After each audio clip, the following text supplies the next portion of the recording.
U rikthyem në program me temën e ditës, në atë kohë në radio televizionin e Prishtinës, me sfida të shumta të njohura për publikun ton, për popullin ton, zek Sinanaj ka kryer detyrën e gazetarit ku rreziqet ishin të shumta.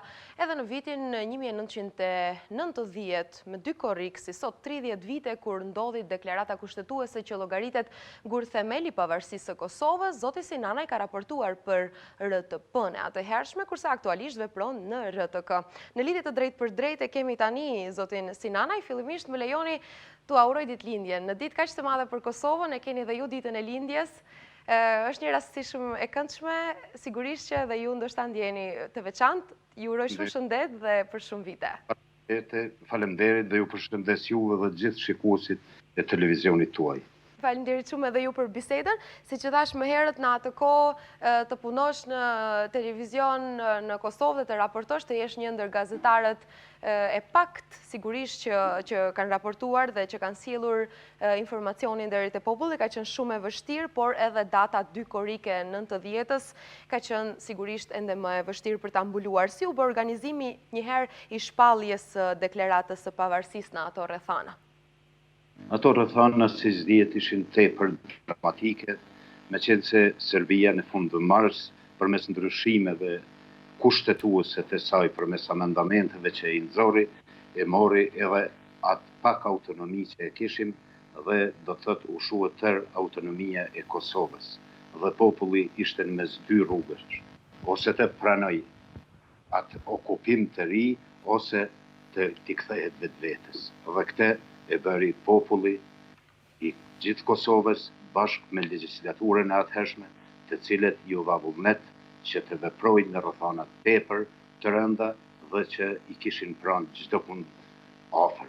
Kështu që deputetët e asaj legjislature të Kuvendit të Kosovës atëherë tentuan edhe 2 net përpara që ta shpallin aktin në ambientet e Kuvendit të Kosovës, mirë po kur vërejten, por autoritetet serbe atëherë e penguan aty. Ata mbetën të ngujuar po thuaj tërë natën dhe nuk kishte mundësi. Kështu që me 2 korrik ata vendosin se gjithsesi pa marrë parasysh vendin ku do të shpallet deklarata e 2 korrikut. Dhe ajo u bë pranë para objektit të Kuvendit të Kosovës. Natyrisht se ne gazetarët, sidomos të televizionit të Prishtinës, i cili ishte i vetmi atëherë dhe Gazetar e Lindje dhe disa gazetarë të huaj, morëm informacion dhe ishim që në orët e hershme të mëngjesit aty, ishim një ekip i tërë i televizionit të Prishtinës, unë në i Vite që shumë gazetarë të tjerë që mos i përmend tash, dhe ishte situatë rëndë. Ishin në dilemë deputetët. Forcat policore filluan të rreshtohen me 2-3 radhë, e bllokun Kuvendin e Kosovës. Helikopteret filluan të aterojnë larg përmbi Kuvendin e Kosovës. Më kujtohet një rast kur ju kom afrua Muharrem Shabanit. Tash Muharrem, ne gazetarët jemi të gatshëm. Janë disa detaje që më duket shumë interesant tash t'i them. Patjetër, po ju lutem. Edhe ndërkohë ka ardhur edhe një polic me grada ishte, u afrua afër aty. Shqiptar, tha Muharrem, çka e keni ndërmend, tha, të bëni, tha bënë tash, tha, na keni pranë neve dhe me jetë këtu. Ma vonë ku marrë shkurtësh ai person, edhe atëherë ata ishin të grumbulluar aty, populli veç mori informacion si po shpallet, të gjithë u afruan rreth Kuvendit, pastaj filluan të trokitjet në ndërtesat e Prishtinës dhe e lexoi Muharrem Shabani edhe Bujar Gjurgjalla deklaratën e pavarësisë, deklaratën e 2 korrikut. Që mendoj se ajo deklaratë ishte si gurthemel i nisjes së pavarësisë të Kosovës në ato rrethana okupuese. Sigurisht ka qenë një moment i madh, por jo vetëm për delegatët të cilët e kanë nënshkruar, sigurisht edhe për gazetarët. Më tregoni pak përvojën si gazetar, sigurisht treguat disa momente, por sa ishit të mobilizuar, sa ishit të përgatitur? Vjen keq që tash nuk më kujtohet, ishte një ndërkombëtar e Parlamentit Evropian. Ka qenë me retardime kështu me të mbeta fizike dhe e arrestuan policia. E arrestuan atëherë edhe kolegun në Hybityqin. Ne mbetëm. Ishte problemi që ne t'i ruajmë kasetat, sepse policia më njerë viket e kamerat në mënyrë që t'i merë kasetat dhe t'i zhduk ato materiale. Por ishim ashtë organizuar edhe populli që ishin aty, më njerë i përcjellshëm deri në televizionin, deri në objektin e televizionit të Prishtinës. Edhe Radio Kosova ishte drejt për drejt, atëherë u informu populli anë kënd Kosovës. Si ata u rëndua shumë filloi ndjekja e forcave policore ndaj deputetëve, mirë po roli që luajti popullata aty përreth ishte i pazëvendësueshëm, sepse fillun që t'i tërheqin deputetët, edhe thëmë më tepër se 90% u tërhoqën të sigurt dhe në vendet të sigurta. Edhe ne të gjitha materialet aty. Kur shkum në televizion atje me i përgadit për edicionin e lajmeve, kishin vështirësi, kishin ardhur policia aty, me gjithat ishte një vullnet tepër i madh. Do thot, as kishte vullnet sa nuk di ta përshkruaj që ta plasojmë atë informacion për popullin e Kosovës. Atëherë populli veç ishte përgadit, filloi ta bojkotoi Serbin, punëtorët filluan të largohen, arsimi, domethënë veç filloi pavarësimi dhe filloi një jo e madhe ndaj Serbisë dhe shtetit Jugosllav atëherë, që do të thotë filloi që shqiptarët e Kosovës të punojnë për vetveten. Zoti Sinanaj, është shumë emocionuese kur dëgjohet kjo, sigurisht keni pasur shumë sfida si popull kemi pasur në fakt, sepse jemi të gjithë njësoj.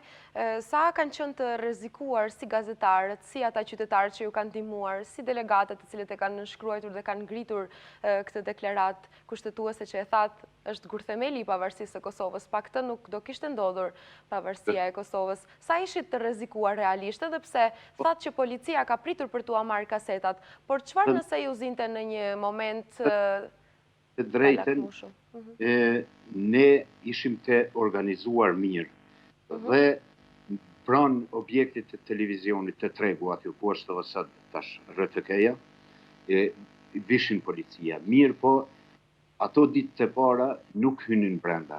Më vonë filluan, kur e kuptuan se i tërë mediumi, gjithë gazetaria shqiptare e Kosovës u kthye në frymën e deklaratës kushtetuese, deklaratës së dy korrikut, atëherë e pa u rrezikun nga gjithë ai plasim që i bëi, sidomos opinionit ndërkombëtar për sensibilizimin e çështjes son, me 5 korrik kuptohet, ndërhyn në televizion në Prishtinës, në rilindje, në radio dhe i mbyllën të gjitha mediat.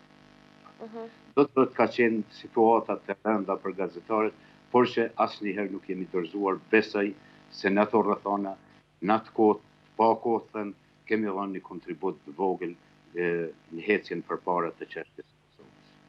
Thatë në 5 korrik janë mbyllur të gjitha mediat të vitit 90?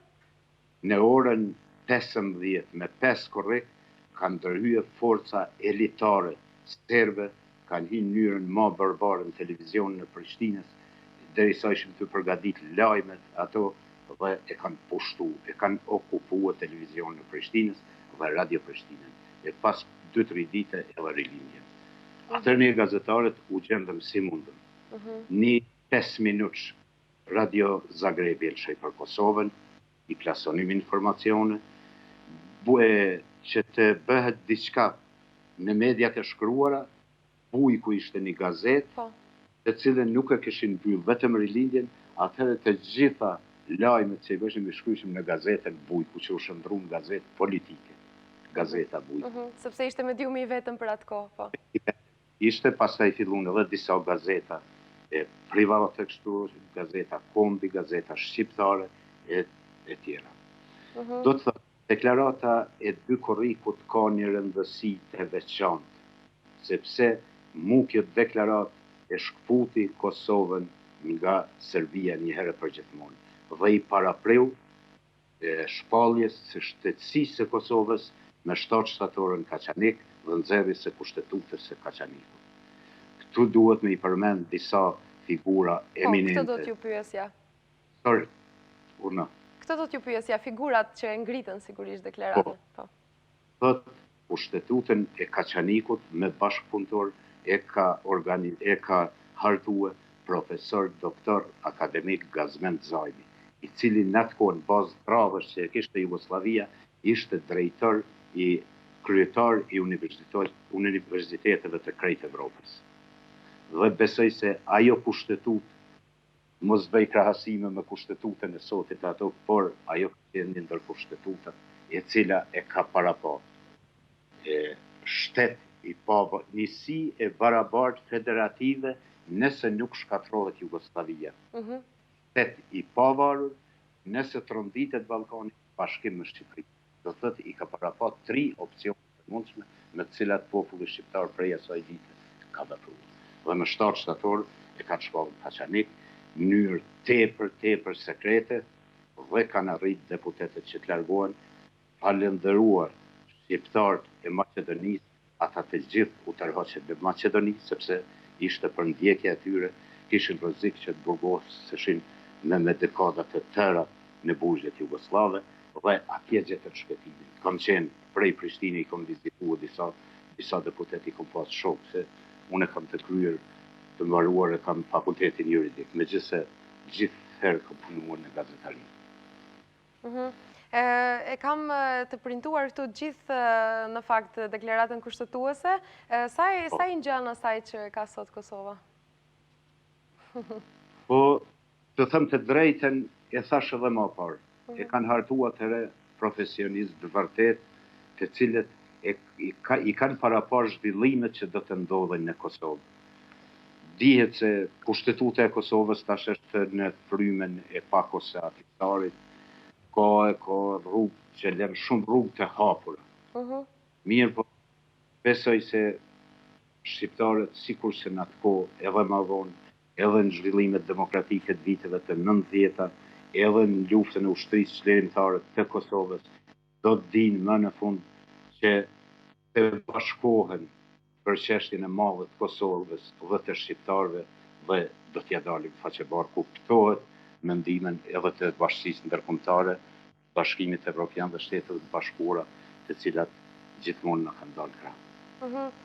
Zoti Sinanaj, të përmendëm sigurisht edhe 114 delegatët shqiptar, bosnjak e turq, thuhet tu që kanë nënshkruar deklaratën. Cilat ishin figurat më eminente që ju i raportonit në atë kohë? Cilat ishin ato më heroike, ato më të guximshmit? Po, të drejtën, ajo ishte legjislatura, ishte përbërja e cila më herët ishte zgjedhur nga populli, përfaqësohej nga të gjithë gjeografia e Kosovës, ishte doktor shkenci, ishte Skënderi, profesori i nderuar, në Bujar Gjurgjallo, Muharrem Shabani, kishte edhe nga përbërja edhe Bujq, kishte me plisë të barë, kishte përfaqësohet, do të thënë të gjitha shtresat përfaqësoheshin. Dhe ata e morën një barë për sipër, edhe pse, po thuaj të njëjtit ishin edhe kur autonomia u dha atëherë. Mirë, po kur e kuptuan se populli doli në mbrojtjen e tyre dhe kërkonte që kjo të ndodhte, atëherë ta sakrifikuan çdo gjë e bënd atë më sublimen mënyrë që të ndodhë ajo, edhe ndodhi. Po thëmë të drejten, ka qenë një akt shumë i guximshëm, një sakrificë shumë e madhe e popullit, e ne gazetarëve, e posaçërisht e atyre deputetëve të cilët sakrifikuan atë ditë, sepse ishim rrethana tepër të rënda të rrethuar në të gjitha anët nga forcat policore. Treguat pak a shumë si shpëtuan nga e gjithë kjo situatë, por se di a vlen vetëm disa fjalë për ta përshkruar këtë situatë.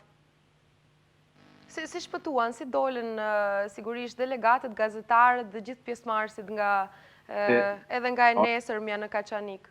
Edhe nga Bashkimi Evropian kishin ardhur disa përfaqësues, kishin ardhur disa delegatë vullnetar apo mendimin e shqiptarëve në Mërgat atje kishin arrit. Edhe e kishin në atë situatë pa mundur forcat, sepse tek e fundit ishin delegatë të kuvendit të Kosovës, nuk mundin të ndërhynin ashtu në atë mas. Mediat ishin të gjitha, me siguri se kanë hezituar që të ndërmarrin në një hap ekstrem mënyrë që do të kishin edhe pasoja. Po të them, edhe populli atë ditë e bëri të vete, se të gjithëve në mbulun, edhe gazetarve, kasetat, nuk e di kush veç kur thëshin gazetar, binaj një kasetat të qërim në televizion atje. Do më thonë, ishin të mobilizuar. Thëm edhe një detaj. Kur shkova të televizioni afër atje, shoqata e zejtarëve të Prishtinës, tash një ndjeri Njaziu, e ka pas një qepator aty, 2-3 furgon aty, i kishin mbush me buk, me qebap, me këto që i kanë aty, tha ku mundëm ja ushqive për teme. Do më thonë, ishte populli i mobilizuar atë. Nuk e di pse tash nuk jemi. Larg jemi sot në Kosovën e lirë, në shtetin e pavarur, në ato rrethana që ishte atëherë. Do flasim edhe për këtë, vetëm pas një pyetje, zoti Sinanaj, çfarë mendoni se sigurisht i përshkruajtet pak atmosferën në Kosovë në vitet 89-90, kur punëtorët filluan të i largojnë nga institucionet, marginalizoheshin në një mënyrë barbare, e them lirisht. Çfarë do ndodhte nëse populli aq, siç e thatë dhe ju, i fortë, ndoshta dhe i guximshëm, nuk e kundërshton të këtë? Çfarë mendoni se mund të ndodhte? Po, të thëmë të drejten, kjo veç e mori rrugën, sepse populli vet e tha fjallën. Dhe atëherë kjo u dash të ndodhë. Edhe njëherë më falë, të ndoshtë su kuptum. Të uta. Po. Edhe njëherë pyetjen. Po, kjo duheshte të ndodhë, thatë. Populli u mobilizua dhe kjo e kishte marrë rrugën dhe duheshte të ndodhë, sigurisht që po. Po. U fillu edhe organizimit, dhe dijet organizimit politik, si lidhja demokratike e Kosovës, dhe si u bashkëtit i tërë popullit. Po duheshte një revolucion, të them, me tjera fjalë, për ta parandaluar atë padrejtësi. Mirë. Nuk ishte e letë mira punëtorë. Unë një pjesa më madhe nga puna, një pjesë u tërheke në mënyrë që vetëm të mos i pranojmë masat okupueses të Serbisë. Po, e vërtet. Në televizion për shembull, na i qeshin ftesat, kush do në më kthyë me njoftë Republikën e Serbisë edhe Kosovën, ata atëherë siç pretendojshin, mund të kthehet në punë. Por populli ju tha jo, dhe vazhduam rrugtimin tepër të rënd, por që në fund ja rritëm. Sigurisht. Si e shihni ju, zoti Sinanaj, si gazetar që keni mbuluar më shumë se 30 vite ngjarjet në Kosovë, sigurisht. Vitin 90 kur më larguan, u ktheva në fshat. Jem nga fshati Isni, që komunës së Deçanit. Je u hesnim qendrën për informim qik nga komuna e Deçanit. Ishim probleme çdo ditë për dhunën, ne raportojshim për dhunën që u shtroi atje. Dhe në shpërthimin e luftës ma kanë dërguar telefone dhe kum raportuar gjatë 3 luftës për zonën e Dugazhinit, për radio-televizionin shqiptar, ishte televizioni satelitor që na kishte rezervuar një termin për luftën, ko pas kohë për Deutsche Welle, Radio Free Europa e tjerë. Me telefon? Me telefon satelitor. Mundësi tjetër për fotografi, për video nuk kishit, besoj, sigurisht. Urna? Mundësi për video nuk kishte në atë kohë, për fotografi, ishte vetëm... Tuar kam një problem, edhe kamermanin e kum pas, po ne ishim të obligum për mes ushtarve, çdo ditë kur filmoja, u dashke të kasetat të dërgojmë në TVSH atje, si koordinator për neve ishte këtu Aslan Bajrami, cili edhe e drejton të edicion në lajmeve atje.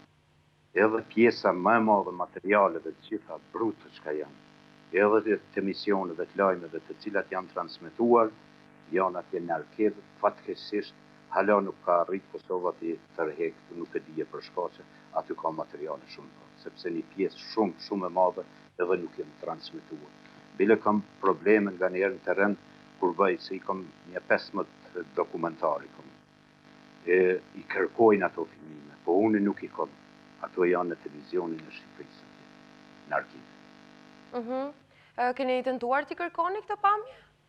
Kam të tentuar, si që më ka thënë Aslani, me njëherë, po sa ka përfunduar lufta, televizioni shqiptar i ka kërkuar nga Aslani që i tëraj dokumentacion filmik dhe gjitha ato emisione që ka janë, që tërhiqen e të vinë Kosovë.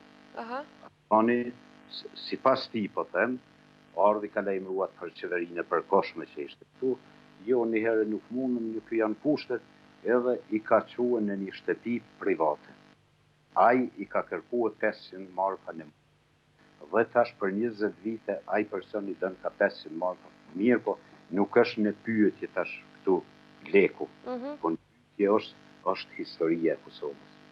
Unë vesh në Dugazin aty, po thuajnë gjitha vijat e frontit, i kam gjirimet, i kam dëshmorë që sot janë herojt popullit, janë të gjiruar. E unë nuk i kam ato, sepse isha i obliguar të me njëherë t'i plasoj ato gjirime në televizion shqiptarë. Dhe ato shkon që e di e qëfar sakrifice ushtarëve të cilë arritëshin të plasojnë. Një problem real kjo sigurisht që do t'ju duheshin dhe do na duheshin gjithë shqiptarëve ato video, dokumente, por urojmë t'i gjeni, uroj t'i kërkoni ende më fort, se ditë, ndoshta dhe t'a paguani atë njeriun, sepse besoj që kanë shumë pesh ato video. Po, gjithsesi ai duhet, se unë besoj që ka mundësi edhe një person privat, po besoj se unë duhet t'a kry shtetit, sepse ajo është një pjesë e historisë më të lavdishme të shtetit, dhe duhet t'a ketë që të kuar shtetit. Sigurisht. Mirë, zoti Sinanaj, si jeshini tani, se filluat pak të flisni, por tani si jeshini Kosovën, 30 vite mbas këtij akti? Të thëmë të drejten, unë e posa u ktheva nga Dugazini atje, erdha dhe fillova punën në televizion në Kosovës, në LTK, si gazetar. Kom pas oferta nga të gjithë spektri politik, që të kyqem politik dhe vendosa që të mbetëm gazetari pavarur. Ju përgëzoj. Po dhe kisha zemën dhe shpirtin për shumë vite, për shumë dekada. Dhe ashtu fillova. Thëmë të drejten, gjithëherë, unë e kam pas vrejti sepse nuk kemi qenë të knaqën me veprimet pas luftës të kësaj klase politike. Nuk e dije me qëllim apo pa qëllim, na i kanë quë proceset prapa. Kemi mund të bëjmë shumë ma tepër. Nuk e dija ishin të shantazhuar apo çfarë ndodhi dhe u bën servil edhe ndaj faktorit ndërkombëtar, shumë të edhe jashtë pa Kosati Sarit, e pranun fusnotën, i pranun gjashpikat e Ban Ki-moonit, e tjera të cilët i dim të gjithësot. Presuam që në fund të filloj një ndryshim, fatkesisht këto zhvillime po shifet kanë dhe pezu, të shofim si të rrja situata, mirë po, tash është problemi edhe me gjykatën e specializuar, të thot, Kosova momentalisht është para një situate tepër të rëndë. Dhe të mund të zgjidhim vetëm jo faktorin ndërkombëtar, se gjithëherë po mbështetim me atje, që të jemi më koshient, të jemi më të përbashkuar në mënyrë që të dim t'i kapërcejmë edhe këto sfida. Kemi mundësi që t'i kapërcejmë së bashku, vetëm duke i larguar armiqësitë në tjetër, është demokraci, par programet e partive ato dihen mirë, po ne duhet të jemi më të parafërt. Mirë, po kjo nuk po ndodh. Fatkesisht, kësaj po i fryn edhe politika aktuale në Shqipëri dhe jemi në një situatë bukur të palakmueshme. Mirë thatë edhe vetë, por politikisht të flasim, si reflektoj tani e gjithë ky ndryshim të theme politik në Kosovë, përmendet pak, por e pam që edhe pse ndodhen ato ndryshimet e fundit, të cilat i përmendet, ndodhi në fund edhe një haktakuzë ngritur nga prokurori specializuar në hak kundër presidentit Thaçi dhe Kadri Veselit dhe të tjerëve. Ka ardhur tani edhe një kthes ende më e madhe. Si ndikon e gjithë kjo në politikën e Kosovës dhe sigurisht edhe në sigurinë si shtet? Po të thëmë, të drejten, kjo që në fillim, dihet lëvizja në dosje nuk ka pranuar në kuvendin e parlamentin e Kosovës atër që të votohet. Ne kuptohet gjithaj që ka bërë gabime duhet përgjigjet për to, nuk është asë shkundër. Mirë po, është dashtë që kjo të futet edhe serbet të bashkangjiten këtyre akuzave në mënyrë që të përgjigjen. Po thëmë të drejten, vetëm në fshatin Meje të komunës së Gjakovës, ku jep dëshmitar, 400 vetë, rreth 400 vetë, për 2-3 orë i kanë masakruar popullsi të papajshme civile. I di me emër edhe mbi emër kriminal të cilët i kanë bua ato akte akuze. Dhe sot askush nuk përgjigjet. Afër 100 persona në masakrën e Lubenicit, në Zbic 150, në përkrejt Kosovë, rreth 300-400 masakra. Dhe nuk përgjigjen, do thot ne viktim. Nuk jemi kundër atyre. Ai që ka bërë gabimin duhet edhe të përgjigjet. Mirë, po mënyra se si shkojnë janshëm, tash është problem. Akuzojnë, tentojnë që ta revokojnë atë derisa vete kanë votuar. Vete kanë votuar. Ka pas subjekti politik opozitari cili ka kërkuar dhe ka marrë edhe masa ekstreme në kuvend në mënyrë që vetë të mos votohet. Tash jemi para një sfide të madhe. Mirë, po shohim si do të bëhet veta. Çfarë prisni ju të dalë nga gjithë kjo? Cilat mendoni se janë skenaret e mundshme? Skenaret e mundshme, besoj se në demokraci sovrani edhe vullneti edhe gjitha jetë që të nxjerr nga situatat është vota e popullit. Mendoni do me thënë se zgjedhjet do t'jenë rrugdalja nga kjo, sigurisht? Do t'ishin këtë situatë rrugdalja më mirë. Këtu bon edhe një precedent i cili e shkeli vendimin e 2014-ës. Një precedent i cili ju dha të dytit, të tretit, të katërit që të formoj qeverinë. Do më thonë tash është problem. Gjithherë në Kosovë fiton dikush i pari shumicën edhe kur nuk do të gëzoj pushtetin. Ky është problemi. Mirë, po Kosova ka nevojë shumë për reformë kushtetuese, ndryshime kushtetuese dhe ligjin zgjedhor. Sepse ka alamet gabime në to. Dhe duhet të bëhen ndryshime. Reforma, sigurisht gjithë Ballkani besoj që edhe ne në Maqedoni kemi shumë nevojë për reforma në gjitha institucionet. Ka edhe një aktualitet edhe një ngjarje në këto momente, duke u zhvilluar janë përgatitjet për dialogun Kosovë-Serbi. Ç'thot pala kosovare ose si e vlerësoni ju ekipin, delegacionin nga Kosova i cili do ta përfaqësojë në këtë takime? Themelohet edhe një këshill i ekspertëve për dialogun me Serbinë. Po tash është problemi. Flitet tani edhe që në qeverinë aktuale të kyçet edhe Partia Demokratike e Kosovës. Mirë, po është problem. Këtë problem unë prap mendoj, dikush do të thotë pse tash e thash unë këtë moment, por vetëm zgjedhjet në Kosovë mund ta përcaktojnë këtë momentum i cili ka. Kush do nësot me i përfaqësua atij? Tash, presidenti i Kosovës ka kufizime. Është problem tjetër i madh, edhe në këto përplasje mes Shtetit Bashkuar të Amerikës dhe Bashkimit Evropian.